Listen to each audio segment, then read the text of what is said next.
Ji, Assalamu alaikum and welcome to this conversation on the economy, which is at a critical juncture. We demonstrated very recently that we have capabilities to ensure one critical element of national security, which is defense. And we learned, and the world learned, that we can extend our capabilities to really the frontiers as far as defense is concerned. National security का जो दूसरा component है वो economic security होता है. Economic security में we need to move away from where we've been in the last 20 years.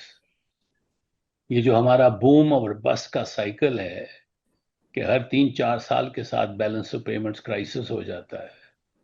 And as a result of that, we are unable to increase our growth rate above a paltry 2 to 3%, which means that we are not generating jobs for our people, productive jobs for our people. And therefore, these are not great indicators of economic security. So we have to catch up. We have to catch up with the other pillar, the pillar of defense security. The economic security pillar just simply has to catch up. We have good news on that. A critical component of that security is stabilization, which means कि हमारे reserves build up हो जाएं, fiscal prudence आ जाए, fiscal deficit out of control ना हो, और सबसे important चीज inflation control में आ जाए. And we have demonstrated through sacrifice and discipline that we can do that. But we have done this before also. What we have not been able to do is to move from that to a restructuring of the economy, which results in a permanent avoidance of a balance of payments crisis, which is internally generated. एक तो balance of payments crisis होता है ना, external shock कोई हो गया. But our crises are internally generated crises. And we really need to restructure the economy. जी ये किसी साहब का mic on है, if you can switch it off, that'll help. Okay, so we really now move to the next phase of restructuring the economy so that the economy becomes internationally competitive, so that our exports allow us to maintain a current account deficit which is sustainable. So shifting towards exports has become absolutely critical. Lots of factors will obviously affect that. But if you look at experience the world over, tariffs play a very important role. High tariffs, and unfortunately for a variety of reasons, कुछ हमारी budget की ज़रूरियात थी, कुछ influentials की ज़रूरियात थी. We have now ended up as one of the most protected countries in the world.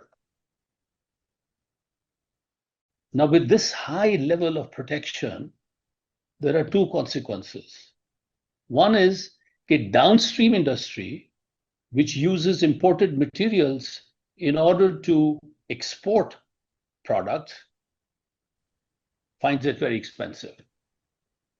But the other equally bad outcome is that not exposed to competition, our industry loses productivity.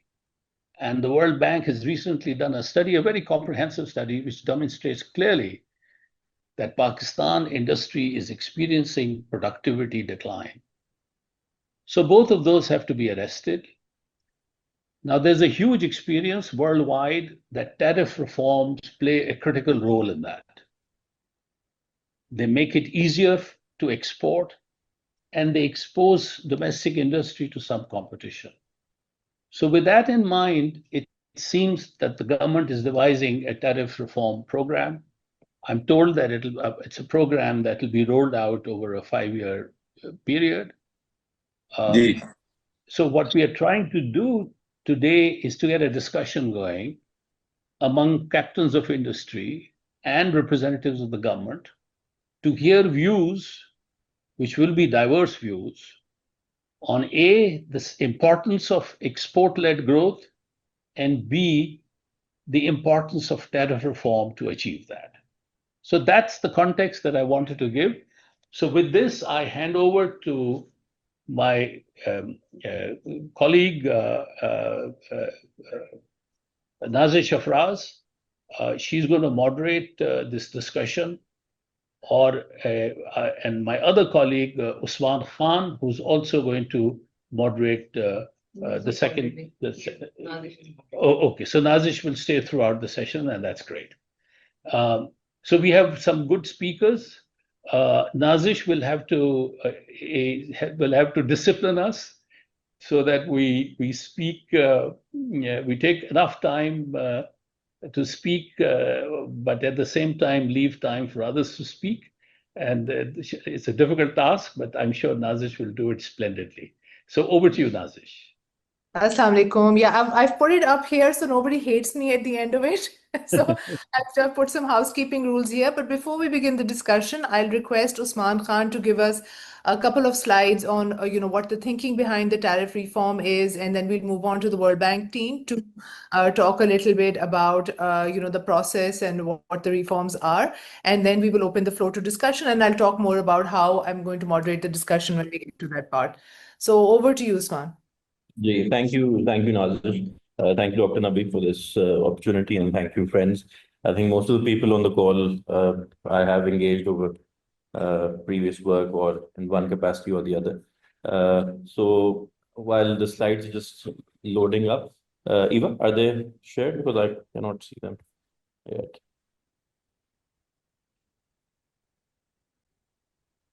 Yes, just a second. I'm just sharing them. Just a second. I think it's Eva, slides. Okay. There's internet, maybe, but the next slide, please. Just click on all. So, Jaz sort of very eloquently explained our main problem. I just, without sort of danger of repeating, but sort of highlighting some quick facts, right? So our economic performance has been, quite, in terms of per capita growth, has been very low. It's about 1.3% over the last decade. Falling investment, it was 14% into 2024. There's a chronic fiscal stress, a debt stress that keeps on increasing, interest payments exceeding half of revenue, although this year we'll wait for the budget numbers as the markup costs have gone down, but still it's substantially because the local debt, domestic debt has increased over the last year. So overall economic process, the cycle of boom and bust keep on repeating itself. And the Jaz also mentioned, as soon as we hit the 3.5 to 4% growth, we move into a current account problem. Similarly, so foreign exchange is critical enabler of growth. However, the real exports per capita have been near stagnant over 40 years. So I think if you look at the chart in the lower corner, right corner, Pakistan's per capita export has not grown over the last 4 decades. And I think that is the critical problem we are talking about. Now, some literature also talks about, in terms of our higher reliance on remittances, at the moment, if we talk about exports figure between 32 to 35 billion, and remittances this year are expected to touch $40 billion, so it's a part of a Dutch disease problem, like the oil dollars, in terms of how much pressure do we really have to really make our export competitiveness. But without that, the economic performance is not going to improve. Similarly, the manufacturing performance has been below par as well. It has maintained modest at 5.2%, substantially gone down, especially the large scale manufacturing as compared to our peers, India and Vietnam, where it has been in double digit. And similarly, export-led industrial growth is now the preferred solution. Potential for huge value addition from upgrading plant and skills, employment, and also sort of earning the foreign exchange through export. So that's the broader problem statement we look at. Next, please, slide. Now, these are again well-documented barriers, so I won't really spend that much time. The sector is here and they will talk about it, but, supply chain inefficiencies and cost of inputs. Very recently, we are concluding a study with Pakistan Business Council on the road logistics sector, for example, and there are a high degree of inefficiencies if we look at across that logistic value chain, which actually impacts export costs substantially, and that is again, a key detractor to performance. Similarly, we've had limited success at the integration within the global value chains. Today's discussion, as it is focused on tariffs, so we've been having distortive tariff regime and also failed experiments for import substitution, which has not really worked. Then again, tax policy, tax rates, and tax procedures continue to be hindering factors, and this is repeatedly reported by the private sector as constraints. Regulatory complexity and unpredictability of the policy. Similarly, with emerging climate and green issues, standards and compliance are becoming greater barriers, and similarly, NTBs are also rising with the focus on climate and measures like CBAM, which will actually mean that we need to alter the ways how we export. Next, please. So the new tariff policy, the information that is open in public at the moment. So it's a first aggressive step, I think, since 2002. For a more substantial tariff rationalization, which is to be implemented starting financial year 2026, which is in just a month's time. Now, obviously, it's a phased implementation over 4 years or 5 years, but the ambition is to reduce the average weighted tariff from about 10.6% to 7.2%, so making a 1% average reduction in the first year. Obviously, it talks about a gradual reduction so that the impacts are somewhat absorbed as well. Reduction in number of existing custom duty slabs from 5 to 4, with peak tariffs lowered from 20% to 15%. So the maximum capping will be at 15%.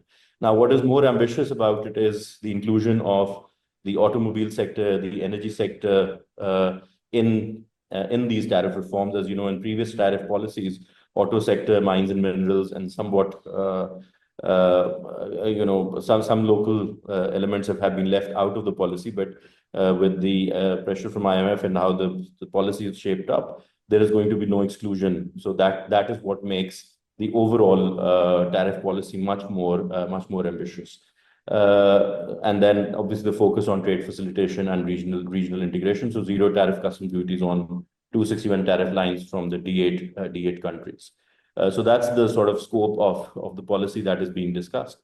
Now, the new tariff policy again, no, next, please, next slide. So what do these reforms plan to achieve? Obviously, the major first objective is to boost export-led growth. So as Ijaz mentioned also, so lowering duties on imported raw materials, components, and machinery, obviously reduce access costs and production costs, enhancing price competitiveness of export industries. Similarly, industrial competitiveness, so lower tariff barriers enable firms to import specialized inputs and technologies, helping them to become part of global production networks and, the GVC's concept.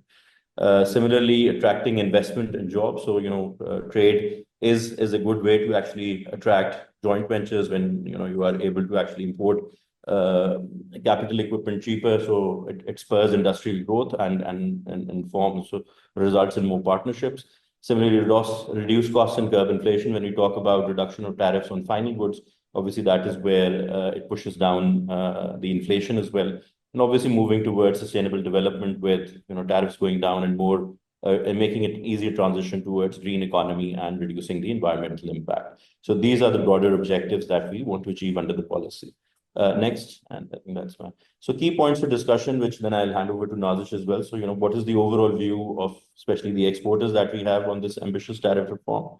And is tariff rationalization enough, or do we need measures to address things such as, for example, Pakistan's high cost of input, such as utilities, credit, so if we've done some analysis and with a comparison of regional comparators, there is a cost disadvantage of about 10%. And if we include actually China, the cost disadvantage actually increases more than that. And similarly, I had discussions with key exporters when the US tariff action was being discussed, and the absorptive capacity of industry is slightly less as compared to our comparators in terms of the margins that we have.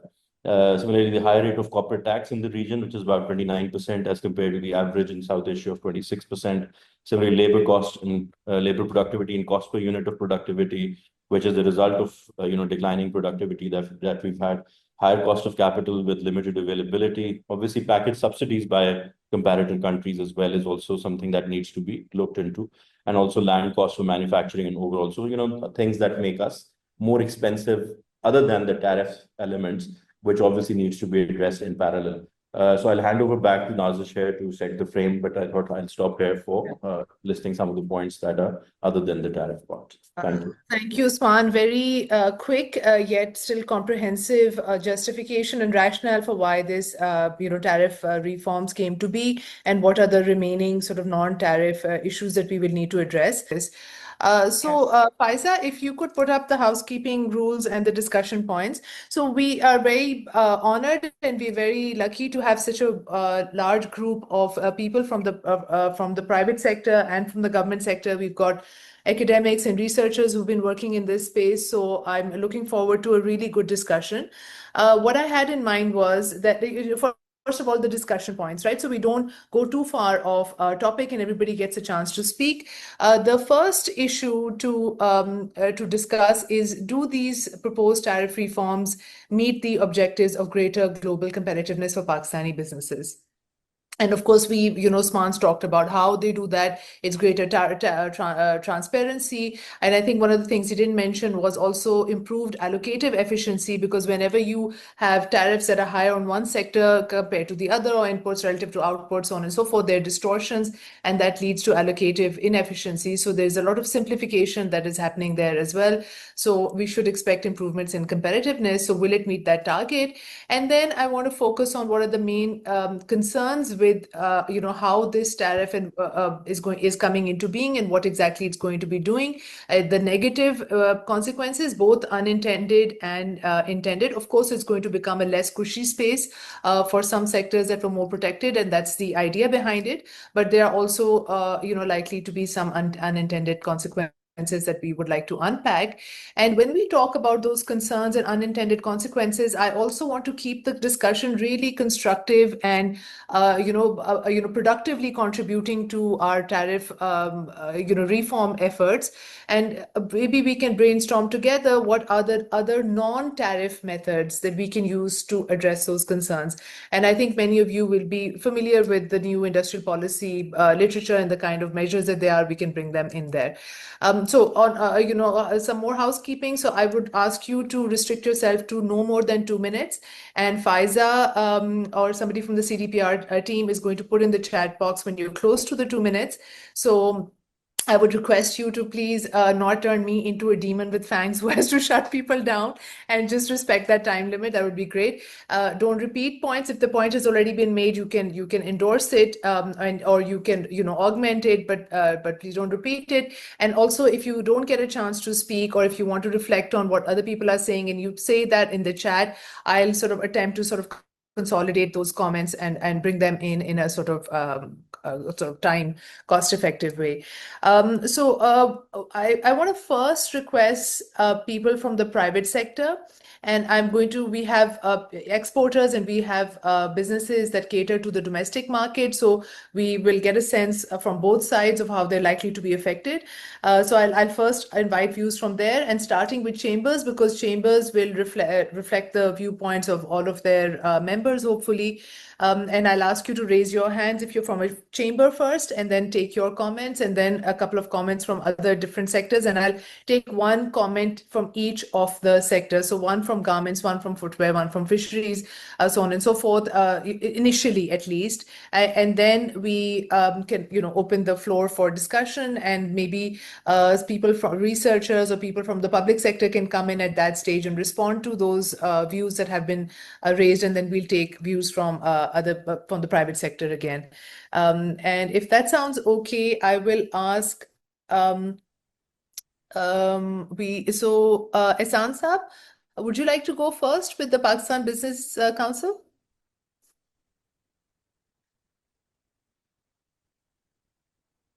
I did see Ehsan Saab. Ehsan Malik, Pakistan Business Council. He's on mute.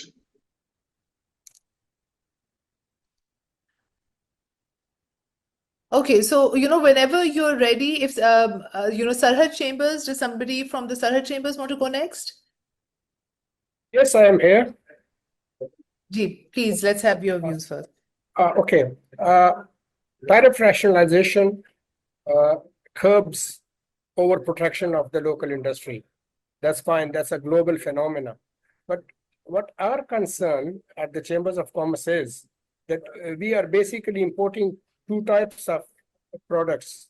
One are the finished goods, and the other are the raw materials or semi-finished goods. If this tariff rationalization is restricted only to the raw materials or the semi-finished goods, it would not hurt the local industry. But only today, there was a very big article in Business Recorder which says that tariff rationalization is going to kill the local industry. So that's our main concern. Like, if I have to make a shirt out of a fabric, and the same shirt is allowed to be imported into Pakistan under rationalized or lowered tariff, that would definitely hurt the local industry. That's our main concern.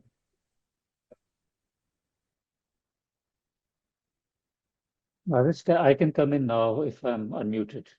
Can I? Ji, sure. Absolutely. Go ahead.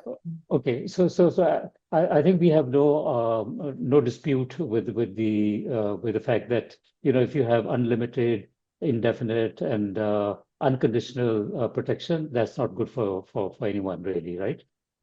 We also have no disagreement with the fact that the major imperative that we have in the economy is to support exports, right? Particularly value-added exports. My major concern is that when you make a sweeping statement like tariff reforms, etc., you do not focus enough on what are the sectors that are primarily impacted by higher costs. So what I'm trying to get at is, for example, if textiles are our major exports, then within that there are obviously subsectors that are producing goods and supplying those at a higher cost than they should be, higher than they ought to be. So, for example, we know that man-made fibers that come out of Pakistan are not produced at a competitive cost.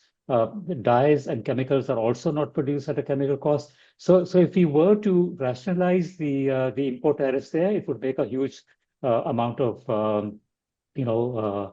help. However, if you take the steel industry makes construction items, so that's not export oriented. They do supply automobile industry, which also is not an export item. So I think what I'm trying to get at is that we need to be a bit more focused on the export sectors and identify where they are impeded by uncompetitive costs, and then focus on that, because you do have time. And I think the other aside from exports, the other major concern is, what about domestic users of goods that are produced by domestic industry? We need to create the choice, and we need to bring the costs of those items down also.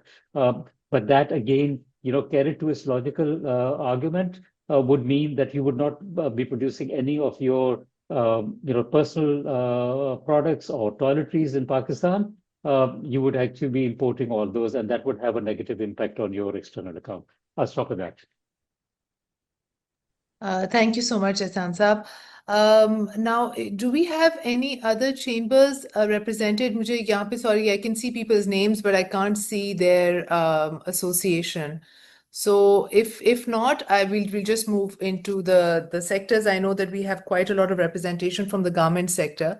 So if I could if I may be allowed, this is Riazuddin representing both Karachi Chamber and Site Association of Industry. Ji, bilkul, go ahead. Okay, if you give me, you are giving me another 2-3 minutes to talk about the issue of tariffs. Yes. To begin with, actually, the function of the tariff is not simply the protection of the industry, but beyond that, it is about revenue generation, protection of domestic industry, regulation of trade and economic policy, and obviously consumer protection. So all these topics are pertinent and relevant and should have been taken into account for this whole discussion. We admit and acknowledge that there has been problems with Pakistan's tariff system, which we have been discussing with the National Tariff Commission only 2 weeks back in the run-up to this, the changes being brought in and rationalization of tariffs. It has been marred with duplicity and multiplicity of rates, statutory rates, regulatory rates, and additional custom duties and whatnot. And they need to be consolidated definitely into one to make them transparent and easy to understand and easy to implement and assess duties and taxes and collect the dues from there. Pakistan's tariff regime obviously has had bumpy rides, and there has been undesirable outcomes. So we need to learn from that. There has been distortions, interferences from obviously vested interests and groups, weak enforcement, some sort of rent seeking, and also all that has resulted in the unintended consequences of reduced competitiveness of the local manufacturing sector and the industries, as Ehsan Saab has just indicated. So we think that tariffs needs to be definitely rationalized. They need to be brought down. There has to be to do it in a proper and predictable manner. What we say, the rationalization and cascading of tariffs.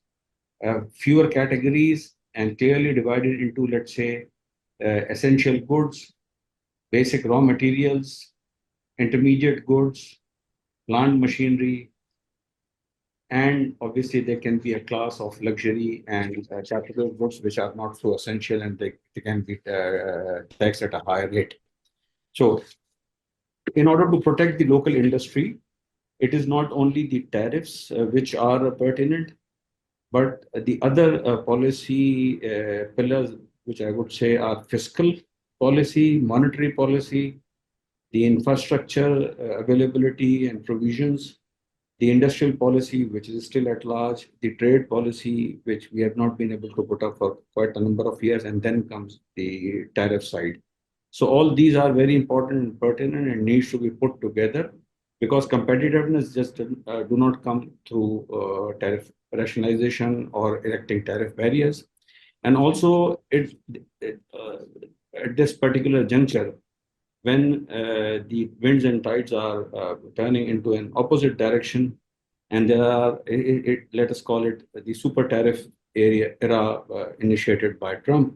So are we at the right side of the history and doing it at right point in time? That we also need to ask. So I'll leave here. I think my 2 or 3 minutes are over. Oh, thank you so much. And thank you so much for sticking to the time. And absolutely, I think you brought up a very interesting dimension that we are in a global context right now where there seems to be more protection and inward-looking behavior, and there's the rise of industrial policy overall. So in that context, how does that look? But yeah, before I take specific comments on this, let me just see if there's anybody from chambers that are left. Do we have Kamran Said Saab from the Lahore chambers? Hina just messaged me that he is here. Otherwise, I think, yeah, let's go for garments now. Do we have any representation from the garment sector?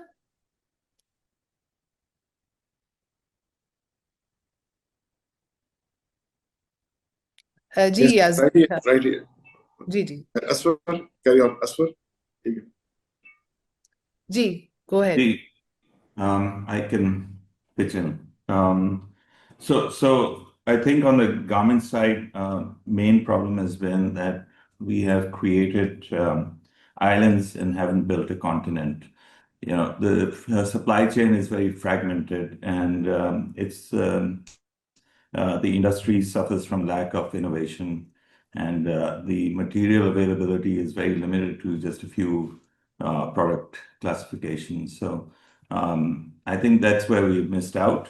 The products we are primarily making are related to cotton products, but we missed the boat on anything that's synthetic, and tariffs are a barrier to that side of the business. And I think with the tariffs going down on those raw materials and product categories, it would open a whole new era of growth for the SMEs and also for the industry, because access to materials is one thing. But the other thing is also that at the same time, we've got to build a robust supply chain that talks to each other and works with each other. And that's something that's been missing because of policies that make it detrimental to work with each other, including how sales tax flows and how people are kept away from cooperating and working in partnerships on the supply chain side. So that's my take on it. But I think that if we focus on some of the key categories on the textile side, the industry structure already exists. The machinery exists, the training exists, and we could start converting a lot more raw material into finished products and grow in exports very quickly. Okay, good, great. So we're expecting growth in the garments and textile sector because you can now import man-made fibers. Okay, great. जी याजुद्दीन साहब.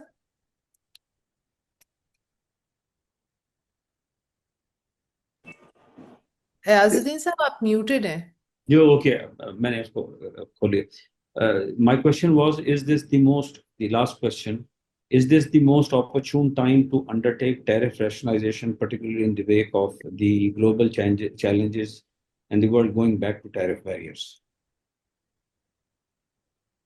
Gee, absolutely. I think we can come to that. Although I think what we have witnessed here is, with the Trump tariffs, they came on in really full force. And I think he ended up really seeing a lot of correction in the kind of responses that came from government. And he realized that if essentially, if I isolate everybody, I'm isolating myself. So there is also a kind of pushback that has happened to their economy. And I think they have really suffered with even that announcement, however short it was. Acha, ab now we can, I think, move on to, there is also fisheries sector here. So let's go to agri next. Sajjad Salim. I think Mr. Sajjad Salim. Sajid. B, go ahead. Right. Sorry, just to add on to what Asfar has already said, the whole concept is great, but we all have to wait and see when we go down to the HS code level and as to what they bring to the table. That's what worries me right now. In a manner that if they start bringing down the tariffs on chocolates and all that stuff, and not on the stuff that will lead to export growth, then we're in trouble. And there's a lot of opposition from the FBR. There's a lot of opposition from APTMA even. And then just to add on to what the representative from BBC said was regarding steel, for instance. Now we're talking about export growth. So if I'm exporting more, I need to build buildings. I need to build new units.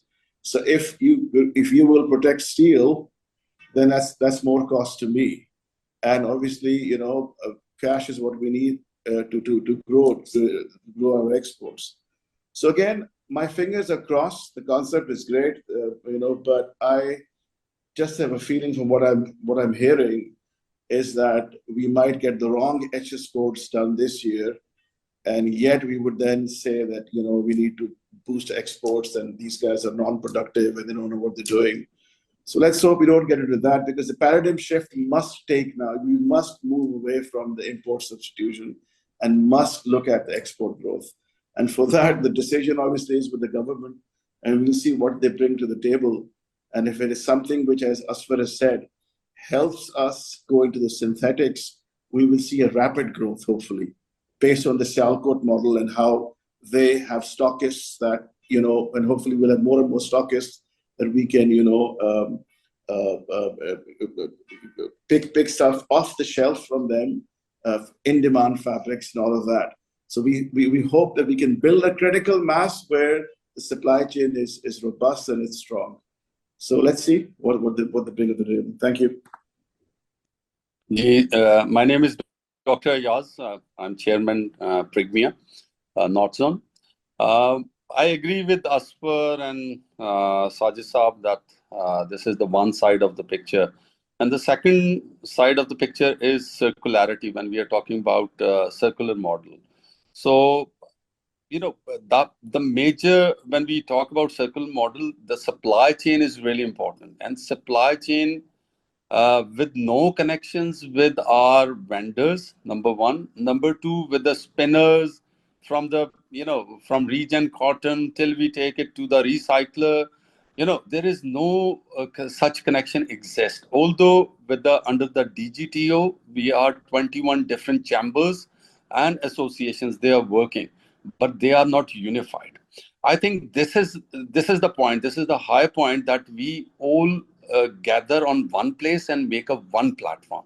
We don't want to change the ID of each association or chamber, but we should have one group, a unified group, sitting in somewhere in SIFC or somewhere in the chamber or anywhere in Islamabad to discuss the matter, because something which is helping me but it is bothering my other associate or a supply chain related field. So the rationalization of the taxes always happens in the developed countries when they have all the data.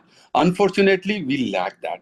And look at the forward, in next couple of years, what is going to happen? They are bringing digital product passport. They want to have a traceability in the system. And that comes with the challenges and with the opportunities as well. For example, I take one example of biodiesel. We have hundreds of restaurants who fry things, and that's a vegetable base, and that biodiesel is actually carbon free and sulfur free. So that gives a carbon neutrality to our scope 3 emissions. You see, this is one of the bigger advantage we have. Even if we are expensive, but if we are carbon neutral, people are going to buy from us, because the scope 3 neutrality is one of the added advantage as an export destination, because all the brands, they have to get neutral by 2020, 2030 or 2045, and they have already signed it. For example, Zara, H&M, all my buys, or Nike or Adidas, everyone has already committed. So we have to see, the first thing is we can unify our resources. We can sit down and we'll see all the aspects, because these are the the sessions we have, but they are off and on. There is no connectivity. Maybe in your next session we won't be attending and somebody else will come, and there is no minutized reporting of this session comes to us. You should minutize and make us part of that, of in a way that this is created as a think tank, and there is a follow up on that. So just commenting on one thing is a different thing, and just be part of that situation where we are actually building the export resilience in Pakistan is a different thing. So this is my take, that we should take some initiative to sit down together, all these trade, especially textile sector, because that's a major employer and the major exporter component of our total gross exports. Thank you. Okay, thank you. I'm just very curious about something, because earlier in the discussion, somebody said that they have been part of conversations about these tariff reforms for the last 2 weeks. So I just wanted to get a sense also in your comments of how consultative it has been, and have your views been sought on the direction that the government has been taking with the tariff reforms. I'm just going to go from the top of my list. I've got Mia Khalid at the top, and if I could ask. Thank you, Nazir. Yes, I'll just add to what Dr. Saab was saying, that this happens a lot. For example, I'm representing Pharmaceutical Manufacturing Association. So it happens, for example, we are looking at this as export-led growth. So we go and we say, okay, you rationalize the tariffs on certain raw materials because those products are in demand and we do not manufacture them locally. And next, somebody will come in and they'll say, okay, we have started manufacturing them locally, and they'll then put regulatory duty or additional custom duty on it, without realizing that, for example, if you're exporting to developed countries or high value markets, then they need a minimum quality documentation for a material to be considered at a certain level, and without those documentation or without that trail, they will simply not allow you to export to their country. So you end up in a way, you go to a meeting, they agree with your point of view, and you come back and 1 month later something else has happened. So this is, I think, what Dr. Saab was saying from Pragma's behalf also, and this is something that needs to be rationalized, or the better system needs to come up to actually take the right takeaway from a meeting, that this is decided, and this means that once it is decided, and it will not change in the next week or so. And this happens quite a lot, whether it's regarding the machinery import, which is sometimes necessary to conduct certain testing. Again, specifically talking from the pharmaceutical perspective, there are some things that we have no way around. So if you are required to test something on USP specs, which is United States Pharmacopoeia specs, you have to follow that. You don't have any way around it. And there are certain equipments that are tailored, for example, like 31 CFR compliance, which is an FDA requirement that the data integrity must be ensured. Then there are local companies which are maybe manufacturing the same equipment, but they don't have the softwares that allow this. These are fine points, but these final points for non-technical people or people who are not directly related with that industry, they sometimes don't understand. And when one person says that this is non-compliant and they agree, the next person comes in and says, no, this is compliant, and they agree at the same time, and then they reverse or change the previous decision. So these are some things that keep on happening. And once in a budget or a finance act or any other policy or SRO, it's not very easy to just get it reversed. And that sort of spoils your entire plan for export to a particular country, or growth in export to a country that you are already exporting to. And I don't know what the right solution will be. And if we can do something about that, maybe getting minutes in writing as to what the finished is. And once that is documented, and if that decision is being changed, it is communicated at some level to the people in the sector, so they can at least respond to it immediately before the issuance of the SRO or the policy. Because again, like I said, once it is issued, it's not that easy to just simply go ahead and ask them to reverse it yet again. So unless we have everybody on the same forum, all the parties giving all the point of view, I think this keeps on happening, and this is not very helpful when we're talking about especially an export growth from Pakistan. Thank you. So Khalsa, what I'm hearing from you is not just that, policies happen and then are changed, and there's a lot of that kind of instability and unpredictability in the policy environment, but also that the process prior to the policy making has a lot of back and forth. Is that correct? Yes, that's correct. I mean, as you would be aware, and as all the people who are listening, whether they're from the government side or from the private sector, would be aware that, in an economy like Pakistan or in the political environment of Pakistan, it makes a huge difference who you know and at what level you know them. So the personal level connection or connectivity sometimes overrides I would say, the holistic approach that a sector should be looked at in a way. And I mean, that is part of the reality in Pakistan and in many other countries which have our same socio-economic or political system. So given that that is the reality there, so how do we go about and make sure at least that when we are making the policy, or maybe for lack of a better word, trying to favor someone, let's try to do so in a way that overall the industry doesn't suffer and the industry's point of view is taken well in time, as opposed to after an official meeting and the result, we expect something and actually something else comes up. That's the stark reality that we are faced with here, like in certain other countries. So accepting that, let's move on and find out a way how to go about solving that.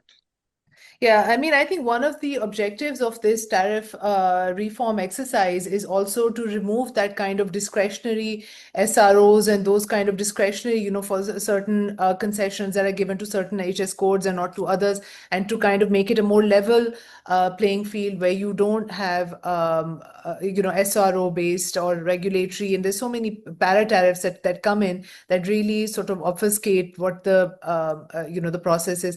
But before, I think let's move on to a different sector. We had Ali Dada here from the fisheries sector. वो पहले बात करने लगे थे, but I think we sort of cut him short. So please go ahead. My name is Ali Dada. I'm at the Karachi Chamber of Commerce as well.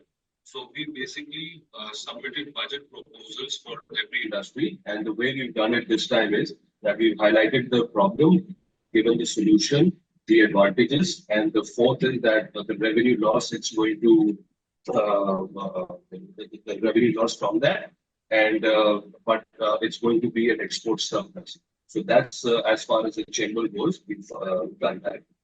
Moving on to the fisheries and aquaculture sector, the total fisheries exports of Pakistan is only $450 million, which is nothing. When you look at the total exports of Pakistan, that's about $30 to $32 billion. Aquaculture, if you just talk about India, which is our next door neighbor, and you talk about only one product, which is shrimp. So we put up these shrimp farms, shrimp hatcheries in Pakistan, and the total export of just shrimp of India is close to $6 billion annually.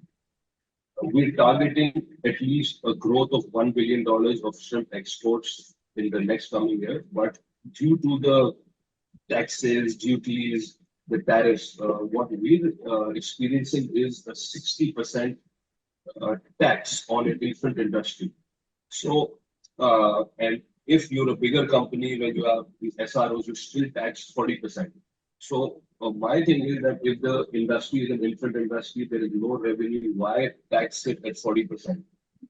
So, all the raw materials, for example, the feed, the paddle wheels, all those things that add into your capex are taxed at 40%. So, when I make my feasibility, my ROI goes to 20 years.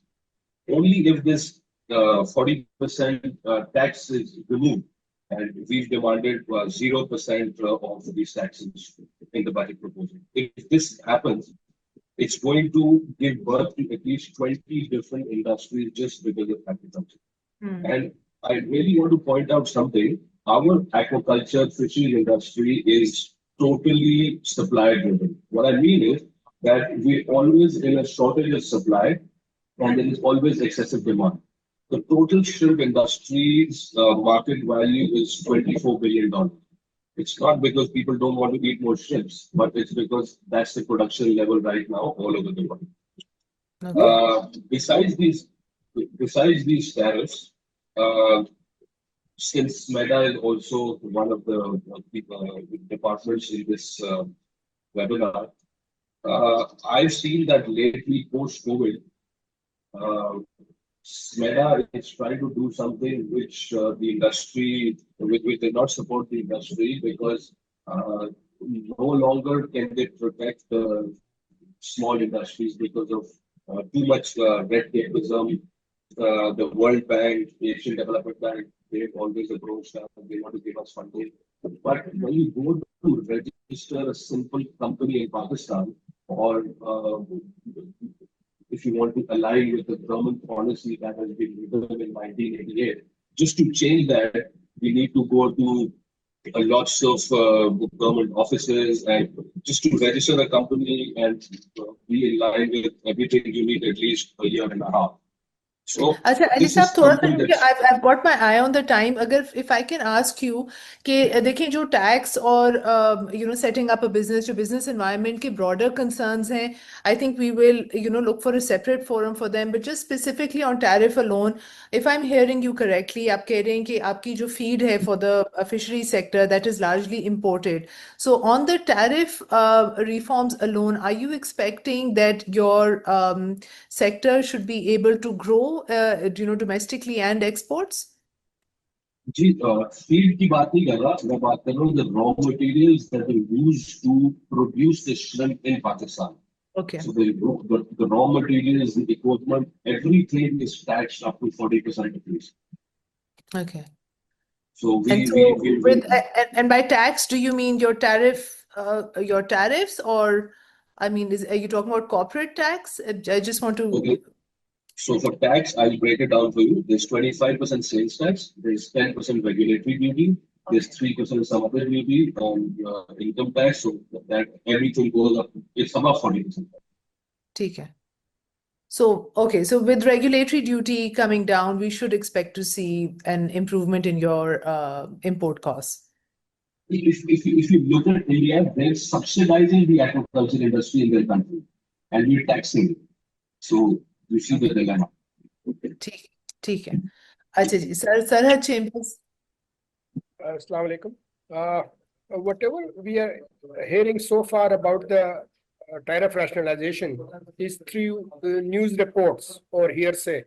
I want to know from the government people here, has there been any notification or an SRO to this effect, or will this be incorporated in the budget, or will this be incorporated in the import policy order? Can anybody clarify on that? Thank you. Very good question. I can quickly Usman? do that. And maybe Anna can come on it as well. As far as I understand, so there is work still going on tariff lines. And broadly, I think the proposals are looking at about a 200 billion reduction in tariffs as a result of that. But I think the exact proposals per tariff line are still being worked out. But they will be announced with the budget. That's the idea. Anna, do you have any more information? That's my understanding, that the first year of reforms will be in this year's budget, but I believe there are ongoing conversations and the tariff board is involved. And Anna and Usman, it'll also be really useful because people have been talking about the process also. Is the process of identifying specific tariff lines and doing a kind of tariff line analysis, does that involve stakeholder consultations at all? Is there a formal mechanism for people to give their inputs? Anna, you may want to come on that. This is being managed on the government side, and I believe that's being taken into consideration, and they are following due process. We are not involved in those consultations. Okay, all right. So just on that, Nazish, just one more. So there are about 8 committees under Minister for Industry. One of them is on export competitiveness and tariffs. So I think they've been having discussions for the last 2-3 weeks. But again, I think the government is doing some form of consultation. But obviously, there's also technical analysis going into what should be the proposals on tariffs. So I think it's a mix of the two. Okay, I think it'll be useful also to hear from SMEDA at this stage, because they represent the SME sector, and it'll be useful to understand, what kind of conversations they have been engaged in on the tariff reform exercise. Thank you very much, Nazish. This is Sukratji. So we all realize that there is a total productivity factors decline, which can be partially offset by the improvements in allocative efficiency. This is given. But I think what we need to pitch more is to the industries, and we are trying to do that also, is that this would further reorient the subsidized credit away from the capital intensive markets. And the EFS scheme itself would, sort of dilute and would become part of the longer term financing. So more capital would be available in that way. And the real, sort of problem that our SMEs had been facing was this EFS scheme, that they were not being, sort of remitted and refunded the amounts in time. So this factor is important in that way. The second thing that I feel that we need to further work on is, as PBC also said, Ahsan Saab, that we need to factor in and go down to the level of the HS codes.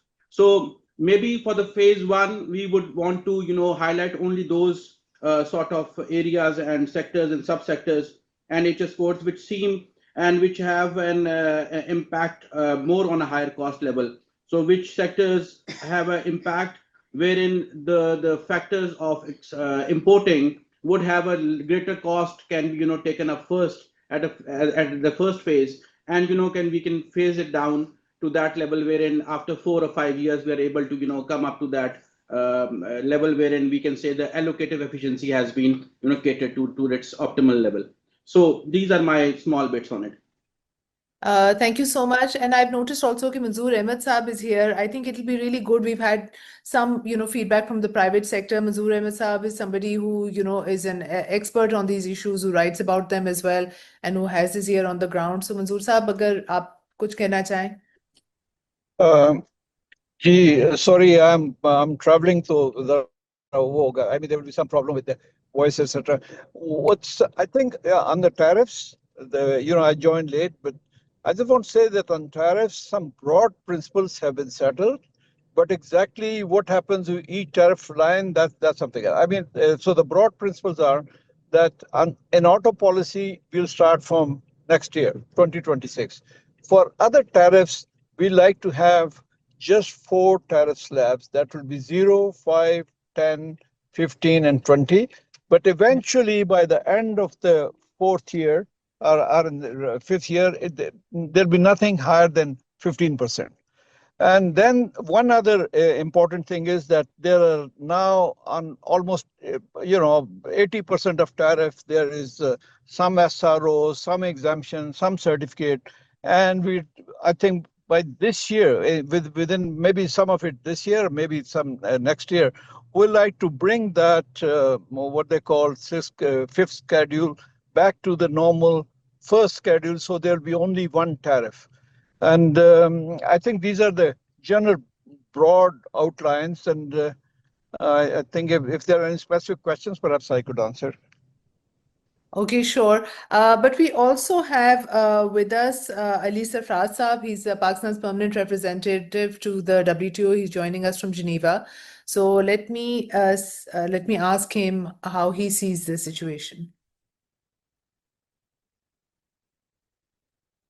Well, Nazish, thank you very much. I was more interested in listening to others, but I can tell you what's happening multilaterally here is that with the US tariffs and other tariffs coming up from China, also, I think the talks between EU and US have not been very successful.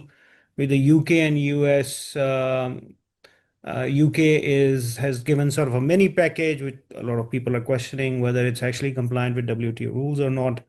So what's happening globally is that the age of rule-based trading system is severely impacted, and it's kind of moving towards a bilateral deal-based system. Just to give you a number, the trade under MFN was almost 83% at the beginning of the year, which has dropped down now to 74%. So there is a 9 percentage point shift from trade, which is now done either under the plurilateral agreements or regional trade agreements or bilateral agreements. So that's one part. I think on tariffs, we can't see tariffs in isolation. And the reason we can't see it in isolation, because it has to be a part of overall our industrial policy, which we definitely need to have. Every country is working on it. Even UK has now 6 sectors in which they have an industrial policy. And they have to be seen together. I think some of the charges and duties that we have been imposing are not actually WTO compliant, and we have been getting queries and trade concerns raised by other countries with respect to regulatory duties which are not described in our schedules. The fourth thing I would say is devil is in the details. So we'll have to see what is happening at HS code level. Clearly, their rationalization has to be done to simplify it because it's too messy. There are too many SROs and it becomes very difficult. The next point I want to raise is with respect to the unintended consequences would be if we are doing everything in the absence of a clear industrial policy. And by the way, the gentleman talking about aquaculture and fisheries, there are a huge amount of subsidies which is given by developed countries. In agriculture, for example, the entire Ricardian principle has been thrown out of the window because hundreds of billions of dollars of subsidies are given. Just to give you one example, the C4 West African countries have been for many years asking to remove subsidies on cotton. And the biggest countries like US and China are just unwilling to remove or give up the huge amount of subsidies they gave to the cotton sector. And hence you see they're not only the major producers of cotton, but also now major exporters of cotton. So on the one hand, while they're reducing tariffs, they are supporting the industry significantly. And so is India. And I think that's something we need to look at in terms of our industrial policy, and we should use tariffs strategically to increase exports, which we have tried in case of auto sector, although the high courts then jump in and give stay orders. And the final point is with respect to the non-tariff measures. If I can address that question, or I can come to that later. नहीं आप कर लें. I think if you've Yeah. got the floor right now, go So ahead. the non-tariff measures, what is interesting, and this comes from the World Bank, that as an economy grows, becomes larger, the number of non-tariff measures actually go very high.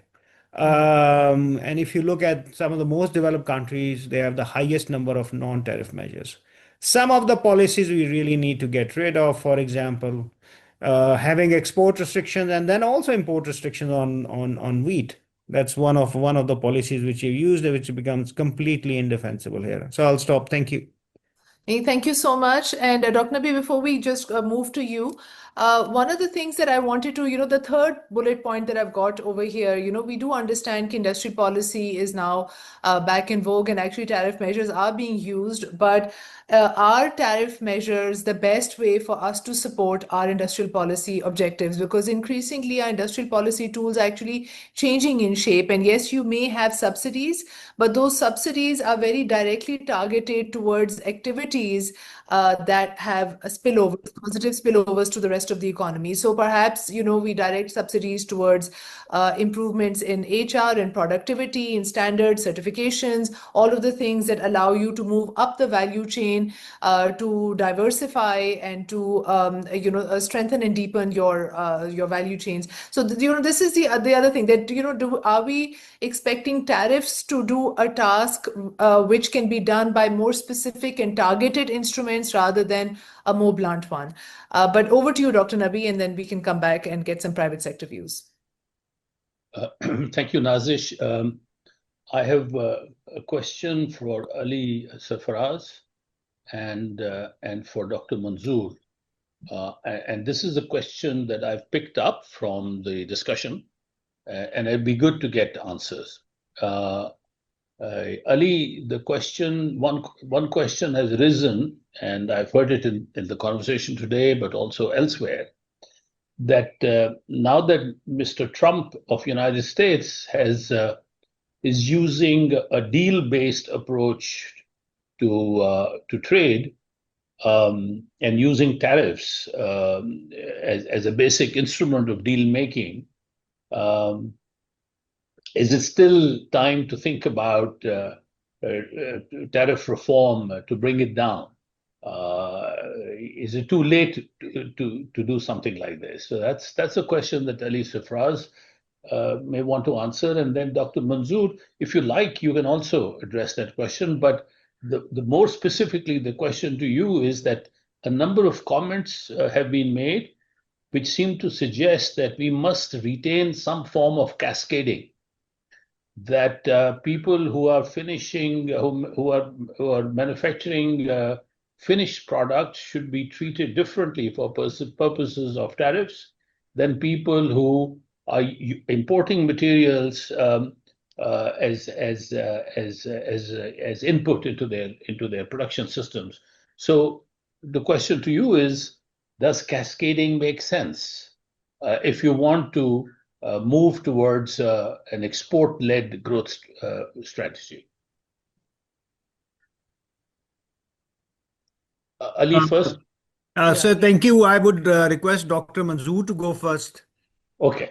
All right. Then I can respond.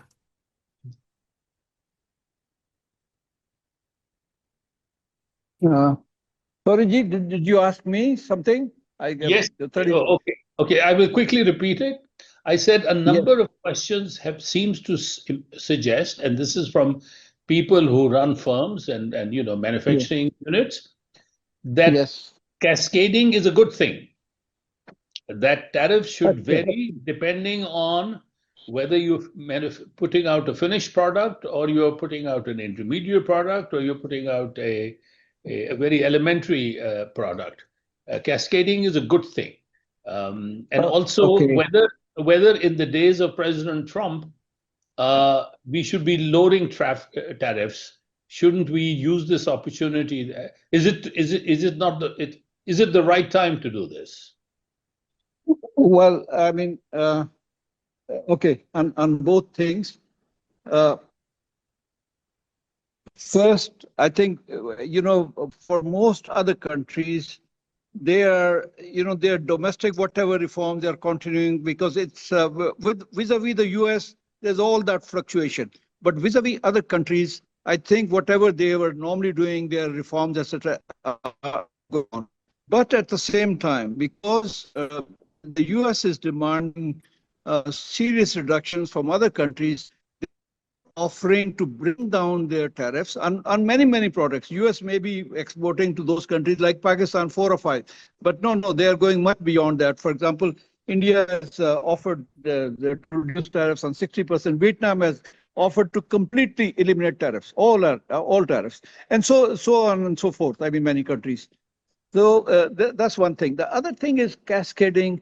Dr. Jahnavi, you sent us a chart, and I studied that. And what that said was that countries which have higher cascading are the worst performer in terms of exports. And they gave an example. They said, number one cascaded country in the world is Egypt. Number two is Pakistan. Number three is, I think, Iran. And then like that. And they said because of their cascading, they make so much difference between the inputs they get and the final product that there is no incentive for the industry to export.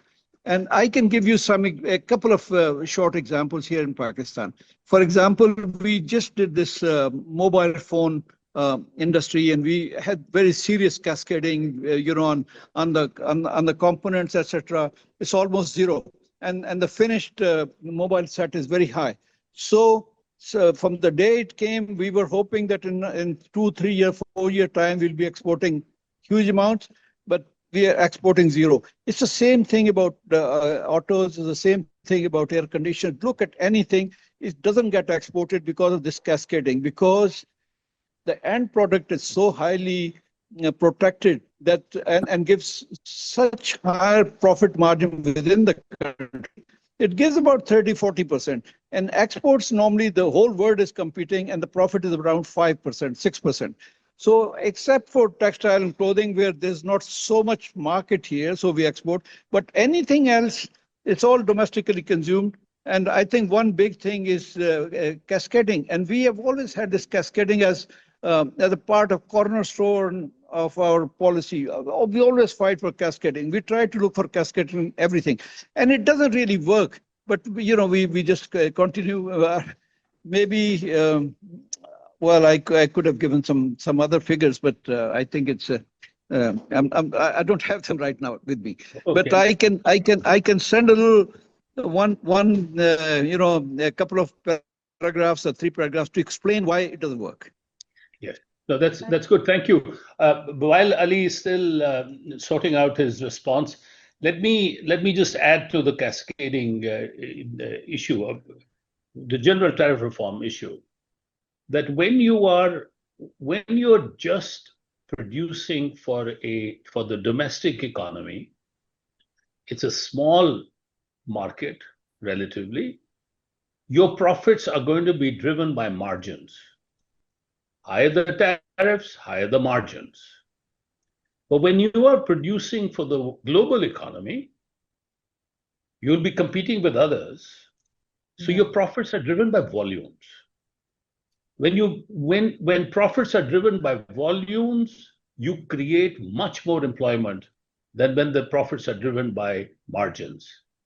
Which is why when you look at job creation, our large-scale manufacturing sector, or our formal manufacturing sector, has created a minuscule proportion of the total jobs that are needed in the economy. Most of the jobs are being created by the informal sector. So please keep in mind that a large concern about tariff reform is to orient production towards the global economy, so that you make profits from volumes as opposed to profit from margins, and thereby increasing total employment. Ali, over to you. I just want to say one line actually on this key. If you look at what has happened in the ASEAN after the ASEAN trade agreement, it's also that you are better able to integrate yourself into global value chains. It's much more seamless. You can source much more readily. So just wanted to support. And Anna, you wanted to say something before Ali. Yes, so just wanted to make a comment on this discussion around industrial policy. I think Now, the question is not whether or not to do it, but how to do it. Yeah. And a government has a list of tools at its disposal. And on the World Bank side, based on our research, tariff policy is usually not even second best or fifth best or 10th best policy. If you look at surveys of firms, which we do through our enterprise survey, it's public. I welcome anyone to go check. The biggest constraints to firms, especially exporters, are around access to finance, energy costs, the predictability and transparency of the regulatory environment, and the list goes on. So using tariff policy as a form of industrial policy to protect local industry, at best is a band-aid solution to some of the real structural problems you're having. And typically industries that enjoy these sorts of protections, so tariff protection, have very little incentive to innovate, to be competitive, and tend to sort of get used to this protection. And that's where you have vested interests now coalescing to keep these policies in place. So the literature on our side points to a lot of other tools that are more effective in supporting the private sector. I would also like to hear thoughts from our firms and industries around the table. Sorry, Ali, आप पहले अपना you कर लें. I think you've now 3 or 4 people have taken your turn, and then we'll come back. No, that's absolutely fine. The question Dr. Nabi asked was with respect to the timing of all this. What I can tell you that at this point, all the countries are engaging bilaterally with the US, and even they are engaging bilaterally among themselves. So if you look at India is having a FTA with the UK, with the EU, UK and EU are doing an agreement, and within ASEAN countries, from what I know, that they're having discussions among themselves. So most of the member countries or most of the countries are looking to work bilaterally or plurilaterally to see where the market works. I think that's one point I want to make. If I understand, if my understanding is correct, it's actually an IMF conditionality to rationalize the tariff. I don't know we have much choice in that. And whether the timing is right at this point in time, maybe to some extent, because we are also engaged bilaterally with the US. If we want to offer something to the US, we'll have to offer multilaterally, which means we'll have to rationalize the tariffs on that basis. The third point, and I also want to understand, it's a question with respect to cascading. Generally, the sense is that China has just eroded and captured the whole space for manufacturing. I don't know whether if we reduce tariffs or don't reduce tariffs, it would make much of a difference whether to capture in those particular markets or industries that we typically look at.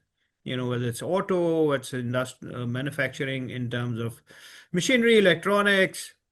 China has already captured all there's not enough space left. Actually, they have a surplus. The question here and debate here in the WTO right now is a lot of countries, a lot of regions are actually, because of the US tariff, they're concerned that this excess supply will be diverted to their markets. So that's the bigger issue at this point in time. So I actually want to understand whether if we get rid of cascading, would that at all enable us to venture into manufacturing? Is an import substitution a better policy at that point? Sorry, can I just come in on Ali's, because this is a very important point you raised.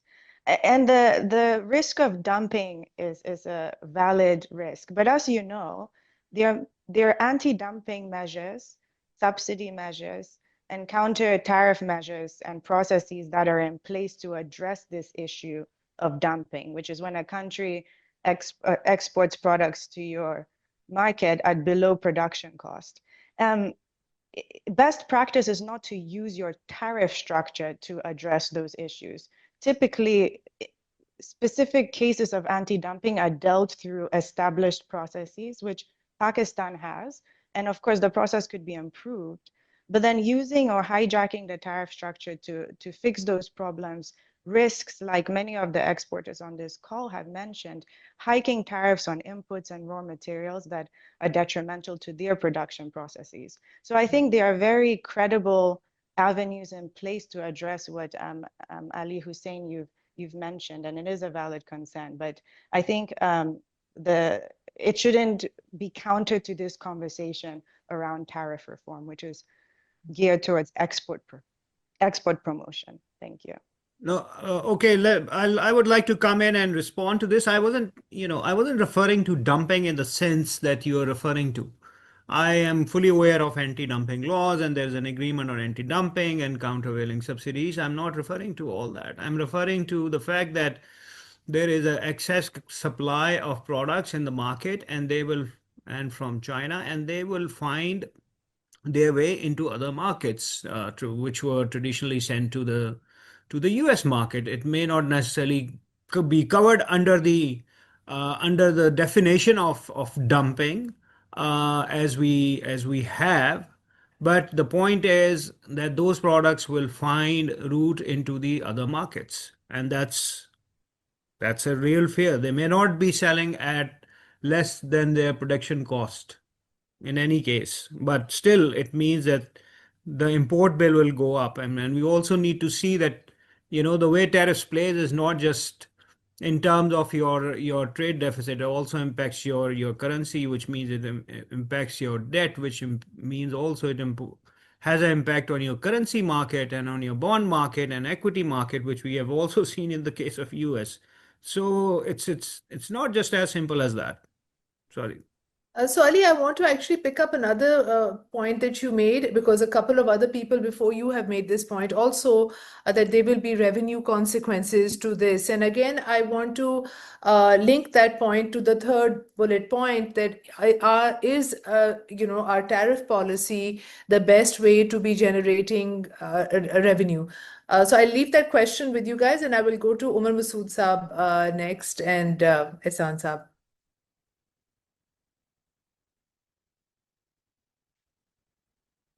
Umar?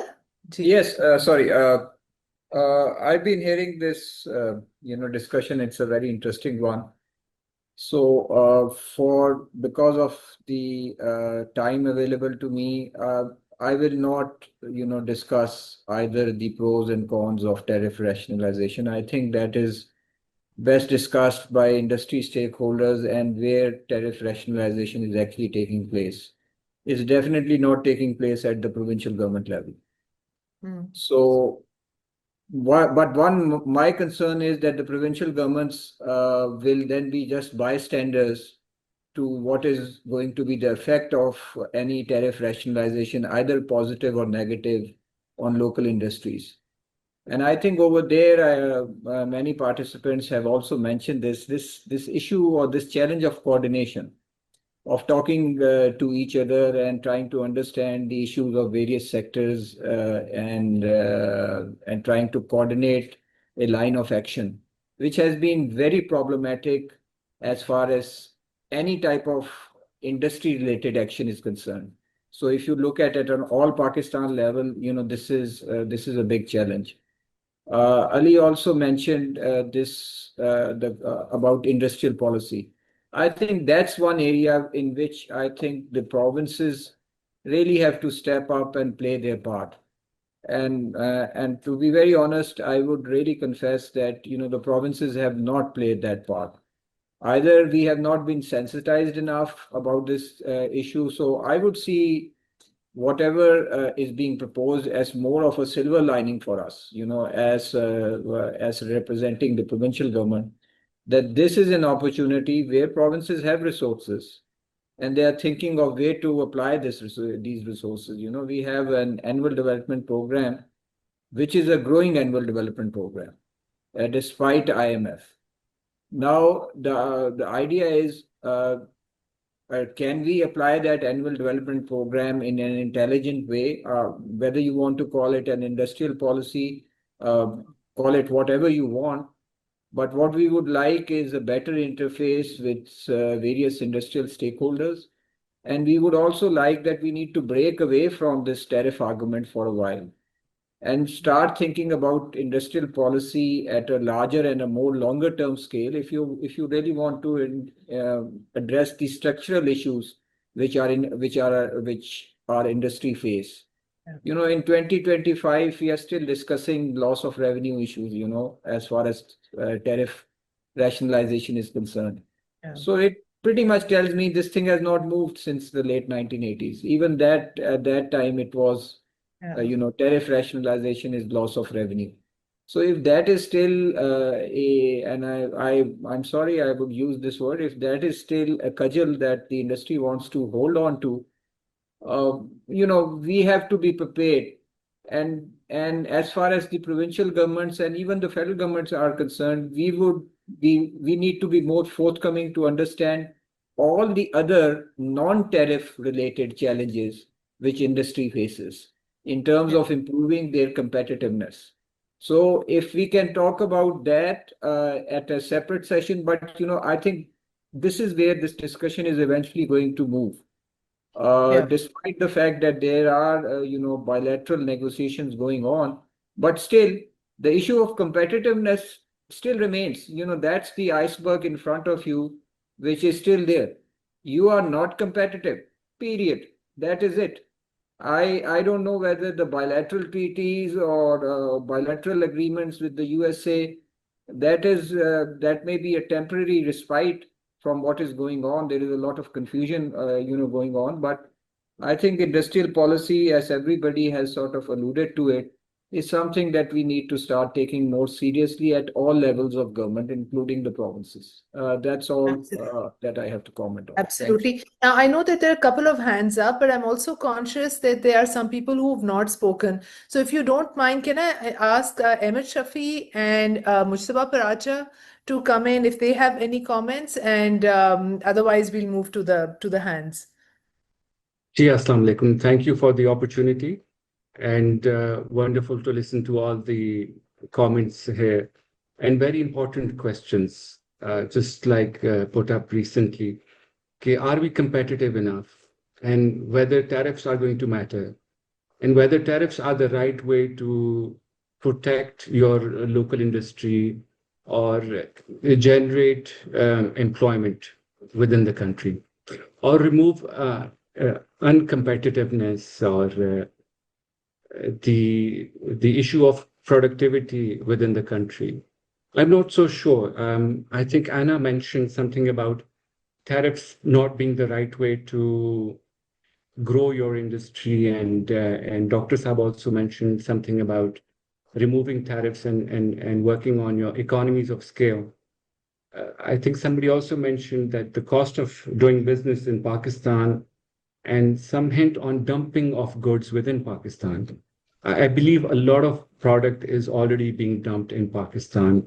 Maybe we need to be selective, like there was a discussion on rationing and whether we should remove all tariffs in one shot. And maybe we need to think about what to remove and what to enhance, maybe. And which countries are taking advantage of this situation where we're not competitive, but we're going to destroy our local industry at the same time. And I believe somebody mentioned about reliable supply chain. It's important that if we just rely on imported product and don't develop our own supply chain, tomorrow, if the imports become more competitive or some other countries have their bilateral trade agreements with other better countries, will they continue to supply us at a rate and at speed and the time delivery we want? So this is something which we will not know till it's done. But what we're seeing in textiles, especially as spinners and weavers and vertical setups in Pakistan, our cost of producing has gone up substantially. And a lot of imports are coming in, though I would love to compete with the imports, but it's near to impossible. The variance is huge. And I'm not sure how we can do that, even if we are going to run 100% with the best machinery, with everything. It's not easy. And I understand there are products which we cannot produce, like the 100% polyesters or performance fabrics, and the Sialkot model. But we need to understand the Sialkot model hasn't been able to gain any scale, not yet. Are we going to be able to scale? I haven't seen any success story where there has been a scale in growth, as in we have been able to go from point A and multiply by 10 and go to, substantially increase our exports or increase our capacities. So I'm not sure what is good for the country, whether to remove tariffs or not. But like somebody mentioned, we need to look at the whole holistic picture here and not just one aspect at a time. Everything needs to be looked at. And we should not open our gates just like floodgates opening and whoever trying to sell whatever they want to in Pakistan. When you go around, a lot of imported products from shoes to caps and everything you can imagine is imported. Even a toothpick, I believe, is imported. I'm not sure which country has its industry flourishing with a lot of imports coming in.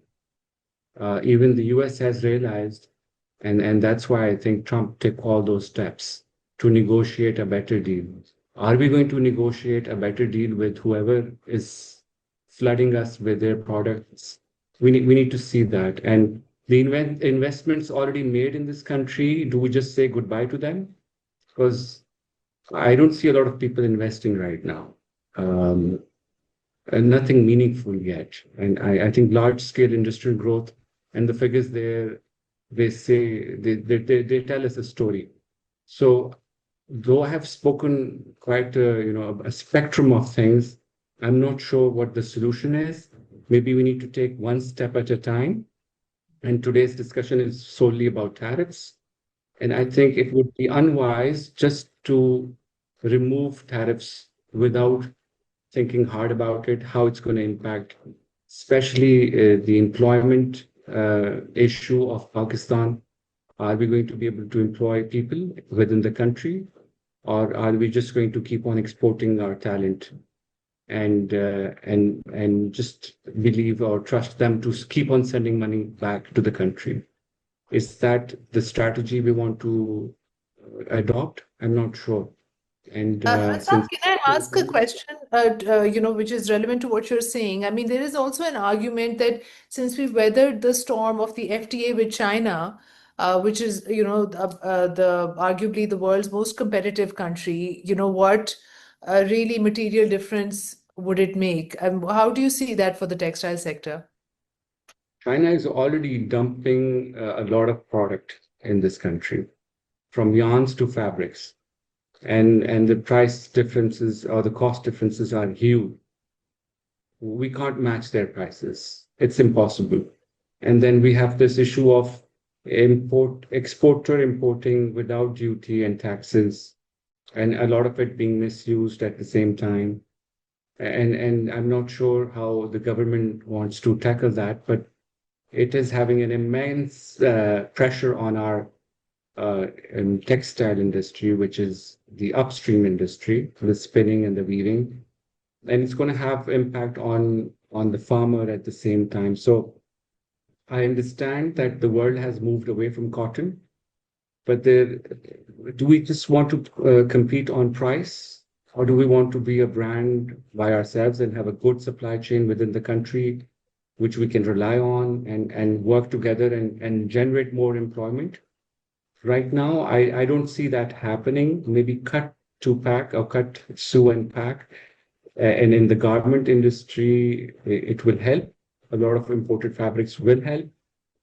No doubt about it. Maybe we can select those products and not just everything coming in, because it's something which has already had an immense impact on the industry, and it's going to get really tough going forward for a lot of people upstream.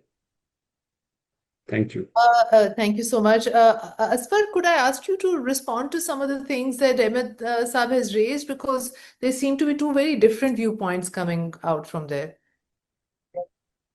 Can I respond to some of them? So sorry, did you ask a specific person? Asghar, I was asking you to respond to Ahmed's comments, and Manzoor Sahab, आप भी respond करना चाह रहे हैं? Gee, but let him go. I would also like. Okay, so as for you first, and Manzoor Sahab. Yeah, so those are very good points that Ahmed has raised. We hear that very frequently. I think, if you have to look at the background of the textile and apparel sector, we're stuck with stagnation, even though we've got some of the lowest labor costs in the world. But the industry's never flourished in terms of specializing in assembly line operations. And I think the reason is that we haven't got enough of a chance to diversify our product mix, diversify the markets. Now, if we were to import certain product categories, it would establish a benchmark for the upstream industry that here is a fabric coming at this price, which is creating a higher value product for exports, and you are free to substitute it. That's exactly what happened in Bangladesh. Bangladesh started top down. So they started importing fabrics, even from us, like pre-cure, post-cure fabrics, denim, etc. Today, they're producing their own fabrics. So they substituted whatever they saw was coming in at a regular stream. They knew the prices and the costs. So whatever suited them, they substituted with domestic manufacturing. We've got spinners who haven't innovated. Today, 70 to 80% of the product in the world market is non-cotton. And these are advanced fibers and advanced yarns coming from people like China. If we open the import, let those establish the standard and the prices at which these products are sold. Let the spinners shoot for that target and let us convert the garment industry, convert them into higher value products. Now, it will motivate the spinners to move from the lazy cotton 30 single, 20 single yarn to more advanced yarns, which have better margins because these yarns are sold at better prices. And that's how it works in our industry. Absolutely. The other point now which I want to raise is that the big trend in the business, in our retail and the fashion business, is postponement of production. So the more you postpone production, the higher the value of the product. So that's where the cascading part, where Ijaz mentioned, comes in and helps. Because if you've got stockists who keep fabric available to pull off the shelf and produce immediately and convert into samples and garments, you get a higher price for those products because 4 out of 10 garments are sold at full price. The rest go into discounts because they're so late into the market that you've got to forecast in a very advanced stage. Now, if you can postpone production, you get higher value for that product simply by that logic. And that means that if we've got that yarn and fabric available off the shelf on demand, our industry can light up. Same goes for the spinners. Our mills have not gone into inventory, of these fabrics, even though they are producing. But you talk to any of them, they'll say 60 days, 90 days, 30 days for delivery of those fabrics from scratch. Could take 60 or 90 days. By that time, the customer's gone. So that's another point I wanted to raise. Can you import it quicker than that? A lot of the Chinese keep these fabrics in stock. So yes, you can. But I think if that's why the Sialkot model is interesting, because there are, a secondary market where there are stockists who are keeping these fabrics at their own risk in stock, and the garment units are pulling them from stock. And, they've got smaller clients, but those clients pay a better price, so their margins are better. But I think Pakistan, with its labor costs, this is the primary sector where we can create the employment. And we're at the threshold where if we go just a little above the productivity we have, we can be successful in competing with anyone. And that sounds like a higher value addition product as well, right? If you want to go for higher value, you need better materials than just the 30 single or 20 single cotton yarn products. Absolutely. Because the other thing, if you look at our landscape, we have a very, very low complexity, undiversified, and low value addition kind of export offering. So, we really need to shift the needle on that as well. So, Manzoor Sahab, you wanted to respond, and then we'll go to Mushtaba. Nazish, also Sajid Salim. Ji. Unmute. Okay.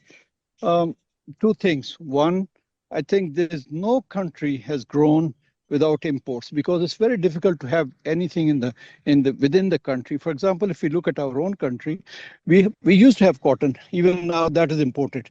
So without imports, whether it's China or Vietnam or any country, so if China is exporting 3 trillion, it's about the same amount that they're importing, maybe a little more export side.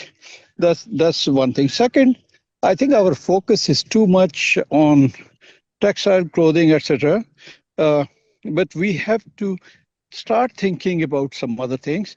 But there is the playing field is not even for others.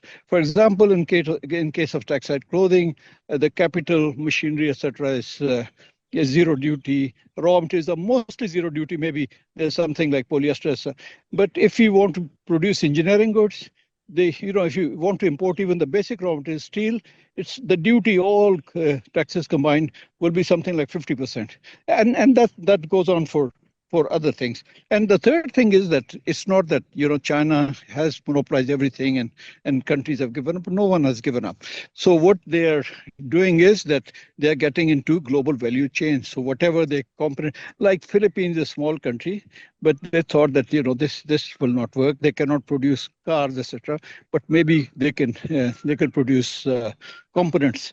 So it's like that. I mean, the countries find their niche. And unfortunately, due to high tariffs, we have not been able to get into this global value chains. And I think that's what we need to do. नहीं, absolutely. हम लोग historically भी अगर examples देखें of the last 20, 30, 40 years of countries that have kept themselves closed or have liberalized their tariffs, and we can see what happened to their growth. But let me bring in Sajid Salim here. Yeah, right. Great. Thank you very much. Just adding on to Aswar, I'll just make it short and borrowing from Dr. Ijaz's comments when we started out. Your government sector is your J10 thunders. Trust me. We are so excited and we see so much opportunity. I was in Washington last week and we were dealing with the USTR and a few other, the Department of Commerce. Bilateral or MFN or whatever Trump throws at us, your government industry is ready. We have the competence, our hands are tied. Primarily because, yes, we can still import duty-free, but they're based on EFSAs and SROs and the get approval culture, which delays us. And as Asfar has pointed out, and when you're delayed, obviously your margins go down or you have to take a loss. So it really doesn't matter. What we are saying is that if this Sialkot model that Asfar was talking about can be replicated at a major scale, which I'm very confident we can, your garment sector will deliver, and it will surprise you. And again, the thing is that this government and the budget, whatever they're making, we're not aware of the HS scores they're talking about. They're generally talking about tariff lines. So for us, we're in a suspense sort of thing now that what exactly are the HS scores they're going to talk about. We have recommended a few, but I don't know if they've even looked at them or not. But that would be very, very exciting. But trust me, your government sector can deliver in the short term, both as export growth and employment, and also in the long term. And we will compete. I mean, trust me, because I've been a professional in this for almost 32 years now, and I know what I'm talking about. So let's see what they come up with, and if it is government friendly, I think you'll see the results sooner than you expect. Thank you. I have to add something, Nazish, if you allow me. Gigi, please. I have few numbers. For example, I've got 520 members. Out of 520 members, more than 50% are using EFS. Total number of EFS utility is 1,786, updated on their website. So you see how this has been used. The term is called NOS. Never out of stock. And your Sialkot industry is based on that, because they will import it as a container and then they utilize it with the customer. They send them samples and they get the orders on the regular basis. That's a highly value-added orders. For example, one of my member, he's supplying to the races happens around the world, the motor and other races like horse races. So they provide the uniforms, and that's the highly value added product, and they get the very good margin in it. So when we talk about low hanging fruits, yes, we have the infrastructure already settled. Let's make a export city where we are sitting together. I give you the example of Turkey. I give you the example of Bangladesh. One tower, all departments in one tower, all R&D, because you need R&D. Where is the culture of R&D? Where is our university, how they're working, how they are integrating with the departments. When I speak to one department, they don't know the other department. And sometimes this happens that the policy has been driven and split it after 18 amendment, then is connected with the provincial mechanism. And when we speak to the provinces, they don't have any reply on that. So that's a all red tapeism. People who have, like, if I give you the example of Turkey, they have abandoned that thing. They have made one platform where everyone is connected, and these problems are resolved at the basic level. They discuss everything, and plus they are doing and adding new product lines. It's never recommended you close one line, you abandon one a part of your textile industry or other value addition, and look for the other line. You establish one line, carry on with that, and add on other lines as well. So I think it's really important to unify all the forces in one export city or a platform where everyone is sitting and talking these things, because this is going to be 24/7 discussion. This is not a 1 hour or 2 hour discussions. This is a very good idea, to connect digitally with the stakeholders, but we need to streamline it, and we need to get the results out of that. And that is, as Sajid said and Asfar said, that we are ready to deliver the word. We can triple the export of the clothing. If we get carbon neutral and these problems are resolved, we can deliver it. Because if you see, our football is going there, our the clothing is going there. We are supplying Hugo Boss, all big names, and there's an advantage, and we are already settled. So this is my take.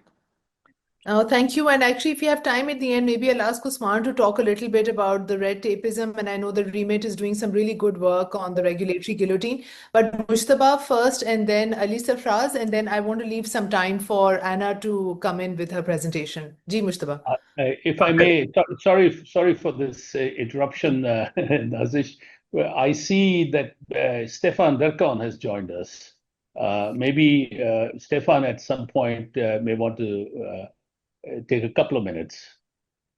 Yeah, sure. So, Nazish, thank you. So very quickly, very insightful. So I think nobody objects to the bigger picture of open trade, competitiveness, and how export growth has occurred in other countries and should be occurring here as well, no doubt. Secondly, tariffs as a revenue-raising measure is, I think, an old debate. Like Umar pointed out, it should not be a revenue-raising measure. It can be measures for any other thing but revenues. That is a very old argument. Direct taxation, I think, is the way to go. But having said that, there are some caveats when you're going through a tariff reform. First of all, it cannot be done in isolation. As many have pointed out, all countries who've gone through export-led growth have some underlying factors that were in place, that readiness to open up, which we certainly don't have at this point in time.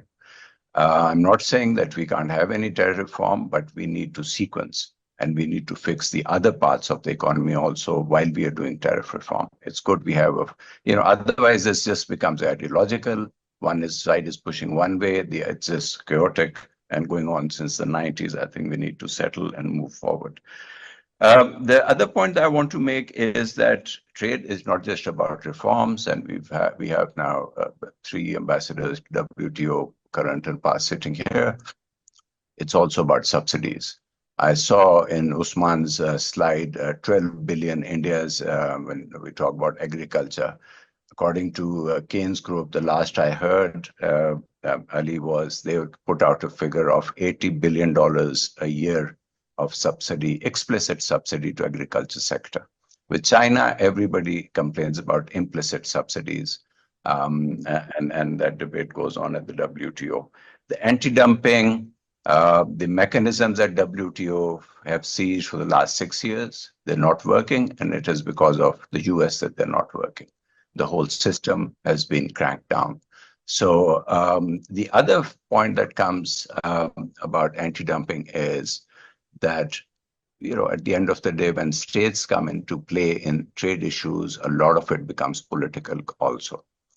That's how our regulatory duties also evolved. We signed FTAs without thinking or doing any research, and then started clamping down regulatory duties, which are not declared in the WTO schedules of Pakistan.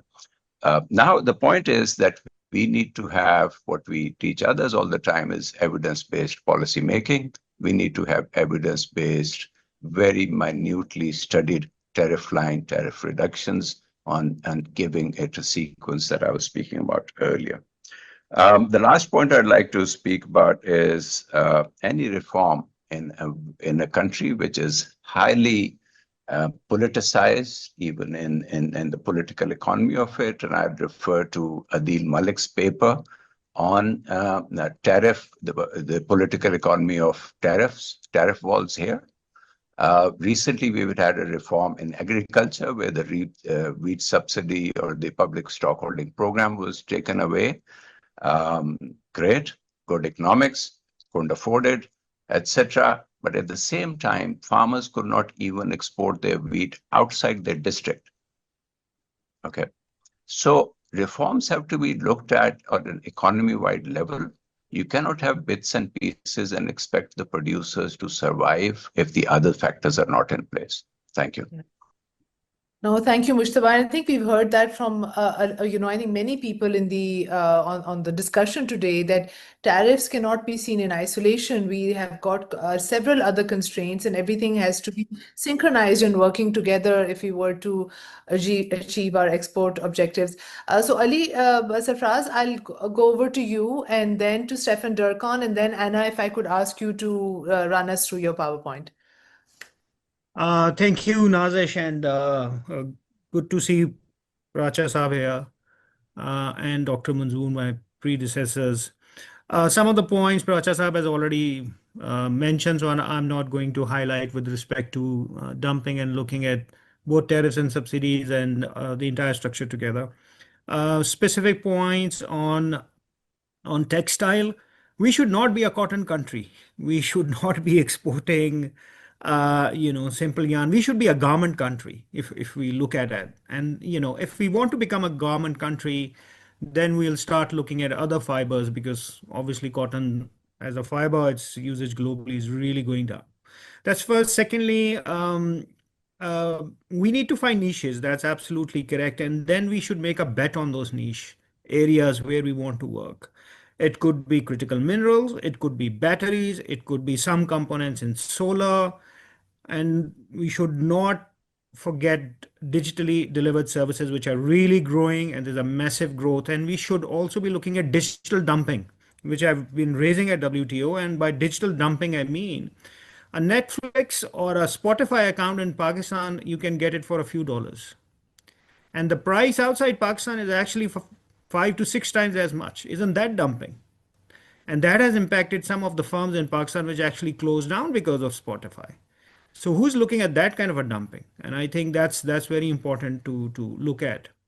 And the final point that I want to make is we need to have we made some bets in the past with respect to certain industries. Though those bets have not worked, they have not delivered. And we should close off those bets and move on. I'll stop here. Thank you. Oh, absolutely, Ali. And one of the things that, when we look at industrial policy, they have to be exit clauses, there have to be sunset clauses, because there is no guarantee that something's going to work. And at some point in time, you have to call it and say no more. And I think, of course, when you call it, some people are going to hurt. So we can see some of that happening now. Dr. Stefan, if we could move to you. Right. Okay. Thank you. I didn't really intend to speak, but I was very glad to listen to this conversation. Let me say just 2 or 3 quick points. So I've been very pleased to see proposals made by Pakistani economists within and outside government to actually move to a gradual trade reform, as we kind of discussion, a tariff reform. And I want to emphasize is that my understanding is this is not a big bang policy. So some of the scaremongering is not very helpful. This is a gradual 4 or 5 year policy. And I think my understanding all over the world, if you talk to private sector, they want some policy certainty. So you kind of announce your plans, what you're going to do. So 4 or 5 years in any kind of trade policy, it provides some kind of clarity you want to offer. Of course, I hope this can get fully implemented. Second point is, of course, it can't be seen in isolation. This is not a panacea. This is not a single policy that will change everything. Other people have said this. But basically, by sequencing the introduction of a tariff reform is being discussed, actually, you of course need to accelerate the complementary policies, the other things that distort.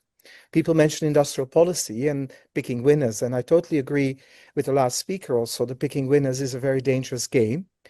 You want, in the first instance, having actually the horizontal industrial policy sensible. So basically across the board, clarity, equal treatment across sectors, and different ways of doing it. And this is an incredibly distorted economy. So there's a lot of work to actually create that kind of relative level playing field for capital and for labor to be allocated sensibly. So there's a lot of work to be done. But I'm excited by to see that the fact that the tariff reform is being discussed and tabled and hopefully pursued with full implementation creates a very clear sense of what that complementarity has to be in terms of, first of all, a horizontal industrial policy.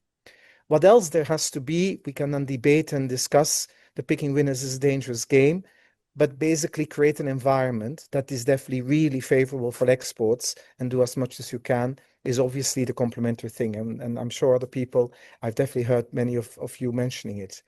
But it is about a real direction of travel where you want to go, and it is a first step, and it's not, maybe to conclude, it's not the beginning and all, but it's basically it is the start of a process, and and we should do more things. And I better leave the floor now, given the time. But it's or leave the floor now. But thank you very much for allowing me to say something, and thank you for an insightful conversation. Thank you so much. And Anna, over to you. Sure, I'll make this long quick. last. I'll make this quick because we're running short on time, and I think the most useful interventions have been from all the industries around the table. So thank you again. So just a few insights on constraints to export development that we found in our literature. Next slide. So what's the big picture?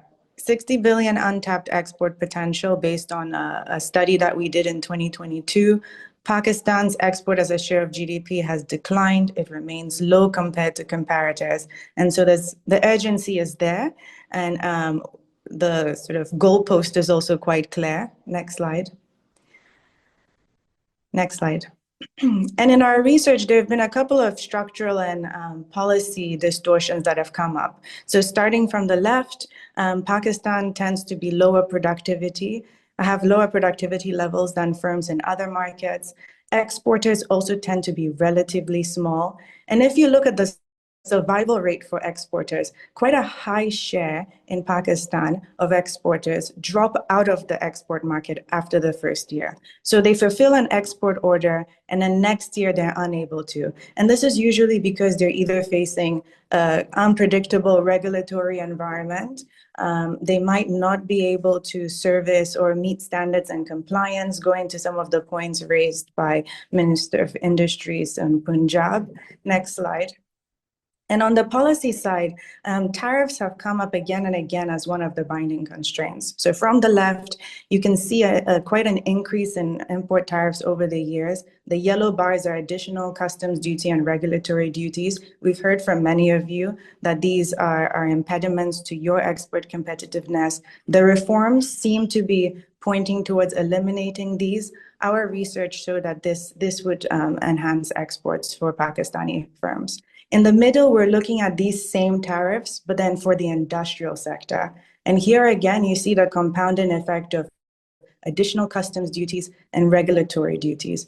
So in a sense, the tariff structure right now is penalizing exporters. Inputs for exporters are expensive. They've increased over the years because of these discretionary and ad hoc measures. And hopefully the reforms are geared towards eliminating those. And on the right, we look at a graph that shows the impact of high import tariffs on firms. And from research that we've done, we show that for any 1% increase in upstream protection or upstream tariffs, firms see a reduction in their productivity, a reduction in their sales, and a reduction in their wages. So essentially, the tariff structure right now for Pakistan is anti-firm and also has an anti-export bias because of the cascading discussion we've had. Next slide. There's been a lot of conversation on the impact of these reforms on the economy. This is an area that we are interested in as well on the World Bank side. Some preliminary model estimates don't seem to support the concerns on this reform having a negative impact on the economy in the medium term. In fact, we see positive gains to exports from reforms. There will be an increase in imports, yes, but this would be more than compensated by the growth in exports. Tariff revenue actually will increase because of the output impact of these reforms.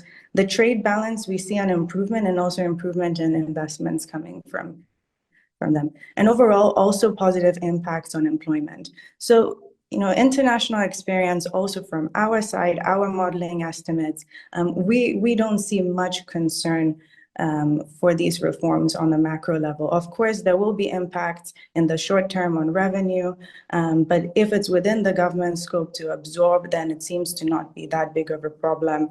But like many of you said, the devil is in the details, but overall lower tariffs are macro enhancing for Pakistan and also beneficial for exporters. I will leave a link in the chat box to a note that we just published on this, which has more detail. Please feel free to take a look. And this has been a very insightful conversation. And I thank you all for the opportunity and looking forward to more of those. Thank you. Thank you so much, Anna. That was very useful. I think it helps wrap up some of the comments that we've had, and I also want to thank everyone for their time. And I will ask Dr. Nabi to offer his closing comments. Yeah, and also, Nabi, if you could talk a little bit about how CDPR is going to use this discussion. Will you be putting out a note? I think a lot of people also referred to, what's going to happen next and will it be minuted, etc.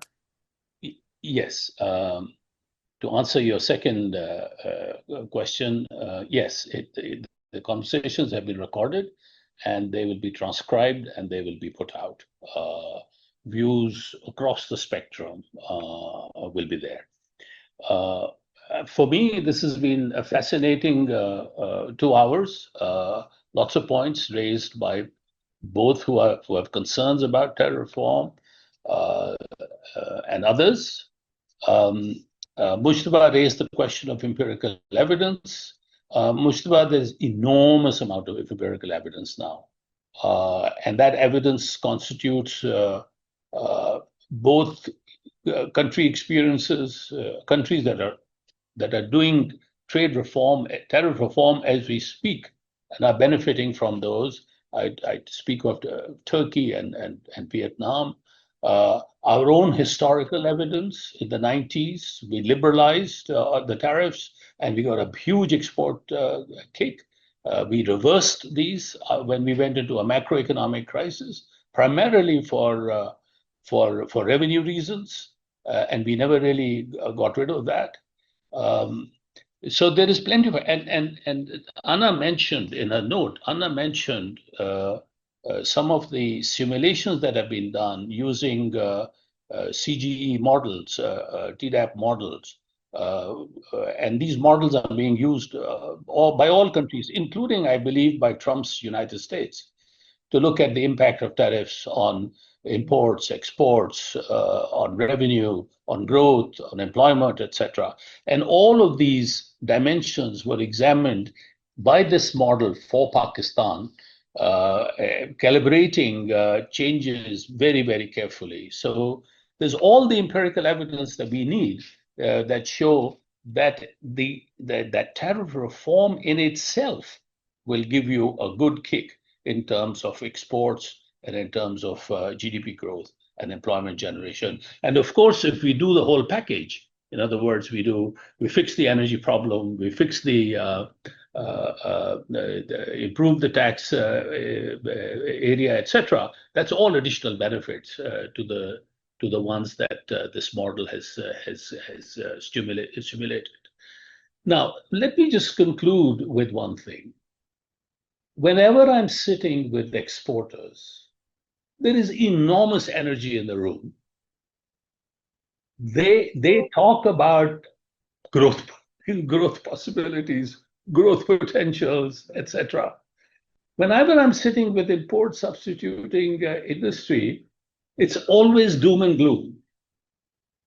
We need to just get out. There's something happening in the export sector that exporters are very excited about. In this conversation, we've only had ready-made garments, which, by the way, is the end of the spectrum of textile chain, which really speaks to our comparative advantage.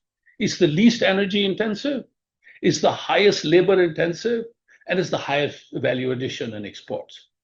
So that's the segment that really speaks to our comparative advantage. And these guys are always very excited about tariff reform and why it makes a huge difference. And Umar, it'll interest you, Umar, a tariff reform will stimulate small and medium enterprises. And we can have a bilateral conversation on that, because the export finance schemes are only targeted at large manufacturers who actually export and then get the benefits of that scheme. SMEs who will subcontract to the large guys will not be direct exporters. They will benefit from tariff reform. So the provincial governments will become a major focus of activity, especially your department. Department of Industry will become, and SMEDA will have to play a very active role as the SME sector gets activated. And this is SMEs not just in the ready-made garment sector. This is SMEs also in light engineering. It's very similar problems. So we will see the benefits coming out there as well. So I think we need to have many more conversations. Our captains of industry are top-notch people. I'm hoping that these conversations will convince them that they should move down the value-added chain or up the value-added chain. And if you're yarn manufacturers, please think of becoming ready-made garments manufacturers. You will see the world very differently.